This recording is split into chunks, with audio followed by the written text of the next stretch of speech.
Afinal de contas, eu estava errado. A Amazon Prime Video não vai lançar 2 episódios de O Senhor dos Anéis, Os Anéis do Poder por semana. Na verdade, só foram 2 episódios na primeira semana, agora vai ser 1 episódio por semana. E hoje eu vou falar sobre o 3º episódio da série, que é um episódio que, de certa forma, se tivesse numa série mais longa, eles seriam daqueles episódios que a gente chama de fillers. Ou seja, não tem nada muito grandioso que acontece nele, mas tem algumas ligações que vão sendo feitas que você já consegue antecipar para que lado eles vão levar a narrativa nos próximos capítulos. Então, é um episódio que funciona e eu vou falar um pouquinho sobre ele hoje e explicar por quê, mas acaba sendo um episódio que vai ser um dos menos catárticos porque ele tá preparando eventos ao invés de estar os realizando. Neste episódio intitulado Adar, Galadriel, Morfydd Clark e o humano Halbrand, Charles Vickers, desembarcam em Númenor, onde são feitos de reféns. Enquanto isso, o elfo Arondir, Ismael Cruz Córdova, se torna prisioneiro de orcs na Terra do Sul. Já entre os Harfoots, Nori, Markella Kavanagh e sua família são expulsas da comunidade pela amizade da menina com o gigante, Daniel Wayman. Assim como os episódios anteriores, esse 3º episódio tem 3 linhas, 3 subtramas que vão competindo, que vão se intercalando ao longo da narrativa. A primeira delas é a da Galadriel, que revela alguns detalhes interessantes que a gente não tinha visto no primeiro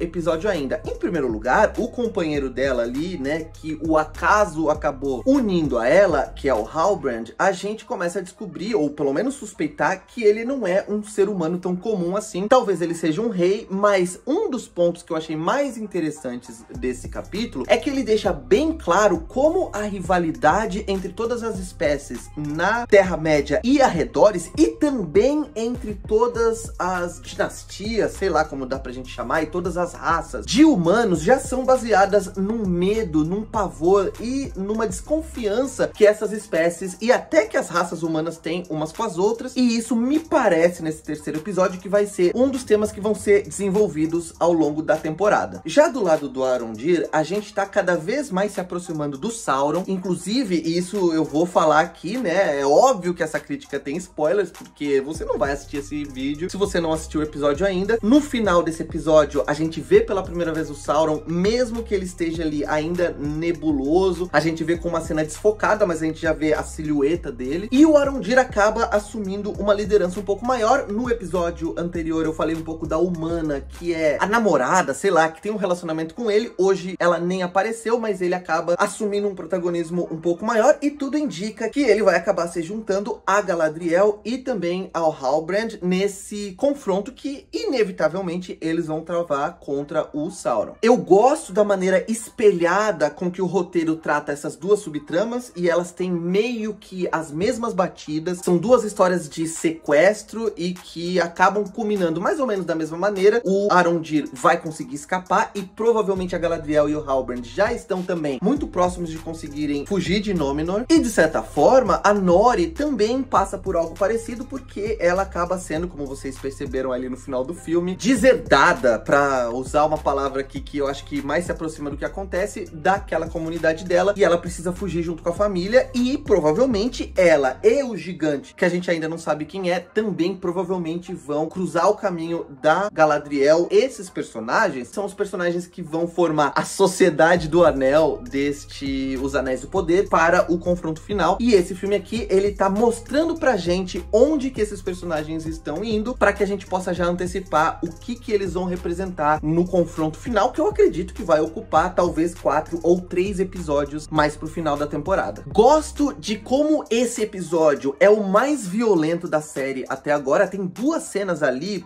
uma em que o Halbrand tem um confronto ali, né, tem uma luta, na verdade, uma briga com alguns moradores de Númenor, e tem alguns momentos ali, né, com sangue, com algumas porradas um pouco mais fortes, e também um momento que tem uma fera lá que é solta pelos orcs para atacar os elfos que eles estão escravizando, e que tem ali alguns ataques a alguns elfos que são bastante violentos, bastante sanguinolentos. E eu gosto dessa violência e dessa intensidade que esse episódio tem em alguns momentos, porque ele precisava disso, porque é um episódio que praticamente não tem ação. É claro que os efeitos visuais continuam lindíssimos, né? Principalmente Númenor neste episódio, que é uma espécie de ilha grega, né? Parece uma ilha mediterrânea, com alguns aspectos de antiguidade, com aqueles homens ou deuses ou seja lá o que for, esculpidos nas rochas, é lindíssimo. Então é uma série que mantém tudo aquilo que eu falei no episódio anterior, que eu vou deixar o card aqui em cima, vou deixar também o vídeo aqui sugerido no final desse aqui. Ele mantém tudo aquilo que eu falei no vídeo sobre os episódios anteriores, e ele também começa a indicar pra gente o que vai vir a partir de agora, como um episódio que é um filler barra um episódio de ligações entre personagens. E eu acho que foi um bom episódio, apesar de, como eu falei, ter um pouco menos ação do que os episódios anteriores. Se você tá assistindo Os Anéis do Poder, e se você assistiu esse episódio de hoje, vem aqui comentar o que você achou, você concorda ou discorda dos pontos que eu apresentei nesse vídeo. Não se esquece de se inscrever no canal, de curtir esse vídeo, de me seguir lá no Instagram e também de clicar no sininho para receber notificação de vídeo novo. Por hoje eu vou ficando por aqui, um abraço, tchau!